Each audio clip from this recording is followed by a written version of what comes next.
Price Lord. கர்த்தரும் இரட்சகருமான இயேசுவின் நாமத்தினாலே உங்களுக்கு என்னோட அன்பின் வாழ்த்துக்கள். இந்த நாளில் கூட கர்த்தர் நம்ம மத்தியில் அநேக நன்மையான காரியங்களை செய்திருக்கிறார் இல்லைங்களா? எத்தனையோ அற்புதங்களை கர்த்தர் செய்திருக்கிறார். அதை விவரிக்க நாட்களும் போதாது, நாவும் போதாது.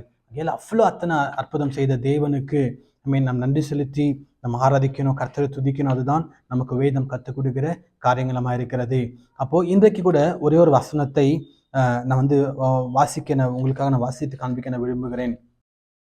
மத்தேயு எழுதின சுவிசேஷ புஸ்தகத்துல 28வது அதிகாரத்துல 18, 19, 20வது வசனத்தை என்ன சொல்லுகிறதுன்னு சொல்லி நாம் சில காரியங்களை நாம் பார்க்க போகிறோம். அதாவது இங்க இருக்குது, பரலோகத்திலும் பூமியிலும் எல்லா அதிகாரங்களும் எனக்கு கொடுக்கப்பட்டிருக்கிறது, ஆகையால் நீங்கள் போய் எல்லா தேசத்தின் ஜனங்களையும் எனக்கு சிஷ்யராய் மாற்றுங்கள் என்று சொல்லி, மாத்திரமல்ல கீழே இருக்கிற வசனங்கள், நீங்கள் அவர்களுக்கு பிதா குமாரன் பரிசுத்தாவின் நாமத்துல ஞானஸ்தானத்தை கொடுங்கள் என்று சொல்லி வார்த்தை சொல்லுகிறது.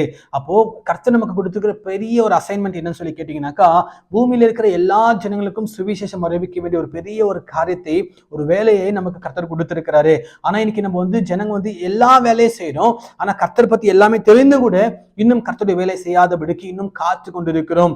இன்னும் யாருக்கா காத்திருக்கிறோம் தெரியல, ஆனா காத்திருக்கிறோம். இன்னும் கர்த்தருடைய வேலை செய்யாதபடிக்கு இருக்கிறோம். ஆனா வேதம் வசனம் சொல்லுகிறது, பரலோகத்திலும் பூமியிலும் எல்லா அதிகாரம் கர்த்தருக்கு கொடுக்கப்பட்டிருக்கு. ஆதியால கர்த்தருடைய பிள்ளைகளா இருக்கிற நமக்கு கர்த்தர் சொல்லுகிற வார்த்தை, நீங்க போய் எல்லா தேசத்தின் ஜனங்களுக்கும் என்னுடைய சிஷ்யரா மாற்றுங்க சொல்லி, கர்த்தருக்கு சிஷ்யரா மாற்றுங்கன்னு சொல்லி வேதம் சொல்லுகிறது.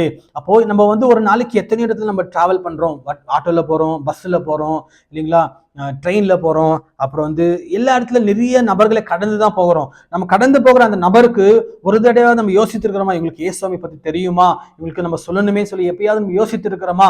சில பேர் இங்க யோசித்து செய்திருக்கிறோம். ஆனா சில பேர் அவங்களை பார்த்து கூட அவங்க கிட்ட சில பேர் பார்க்காம போகிறோம். சில பேருக்கு சுவிசேஷம் சொல்லாமல் நம்ம கடந்து போகிறோம். ஆனால் இன்னைக்கு அன்பான தேவ பிள்ளையே, கர்த்தருடைய வார்த்தை சொல்கிறது, எல்லா தேசத்தின் ஜனங்களுக்கும் சுவிசேஷம் அறிவிக்கப்பட வேண்டும். கடைசி காலத்தின் தேவ ராஜ்யத்தின் சுவிசேஷம் அறிவிக்கப்பட வேண்டும். கர்த்தருடைய வருகையோ மிகவும் சமீபமா இருக்கிறது. ஆகையால தேவ ராஜ்யத்தின் சுவிசேஷங்கள் எல்லா ஜனங்களுக்கும் அறிவிக்க வேண்டியதுதான் நமக்கு கர்த்தர் கொடுத்திருக்கிற மகா பெரிய ஒரு வேலையா இருக்கிறது. பட் அதை இன்னும் நம்ம செய்து கொண்டு இருக்கிறோமா? கொஞ்சம் யோசித்து பாருங்க. கர்த்தர் வேலை கொடுத்திருக்கிறாரு, அதை நம்ம செஞ்சுட்டு இருக்கோமா? ஆகையால இன்னைக்கு அன்பான தேவ பிள்ளையே, கர்த்தர் ஒரு பெரிய அசைன்மெண்ட்டை கொடுத்துருக்கிறாரு. எல்லாருக்கும் சுவிசேஷம் அறிவிக்கணும்.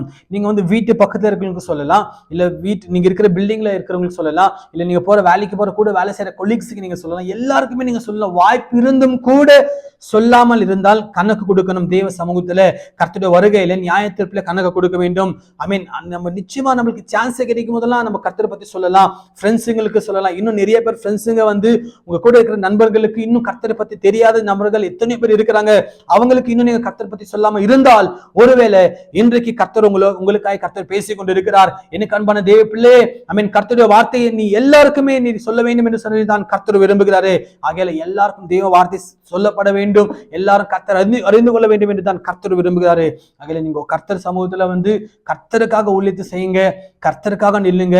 கர்த்தர் உங்க வாழ்க்கையில சகல நன்மைகளும் அதை செய்து முடிக்க அவர் ஒருவரே போதுமானவராக இருக்கிறார். கர்த்தர் உங்களையும் குடும்பங்களையும் கர்த்தர் ஆசீர்வதிப்பாராக. God bless you. Amen.